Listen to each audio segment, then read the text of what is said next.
তো সকাল সকালে এখানে বানিয়েছিলাম আলুর পরোটা। সকালবেলা খাওয়ার জন্য এটাই বানিয়েছিলাম, যেহেতু বাইরে হচ্ছে বর্ষা।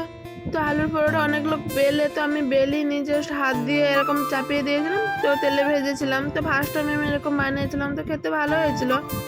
তো আমার দাদাভাই গিয়েছিল চিকেন আনতে, তো ভালো করে ধুয়ে পরিষ্কার করে এখানে নিয়ে নিয়েছি। তোমার দাদাভাই এখানে এবার মাখিয়ে রাখবে।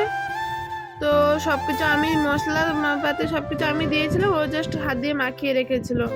তো আমি দুপুরবেলা রান্না বান্না করবো, তার জন্য এখানে মাখিয়ে রেখেছিলাম। তারপর দেখতে পাচ্ছি ভীষণ বর্ষা, তারপর আমাদের এখানে লাইন চলে গেছে, তো লাইট মেরে এখানে রান্নাটা করেছিলাম। তো ও বলেছিল কষা খাবে, তো আমাদের বাড়ি যখন চিকেন হবে ও কষা খাবে, তো ও খায় আমিও খাই, দুজন খাই। তো এখানে কষা খেয়ে তারপরে দুপুরবেলা খাওয়া দাওয়া করে নিয়েছিল। তো ঘুমিয়েছিলাম, ঘুমানোর সময় কখন আমার একটা পার্সেল এসেছিলো, তো আমি জানি না, তোমার দাদাভাই নিয়ে এসেছিলো।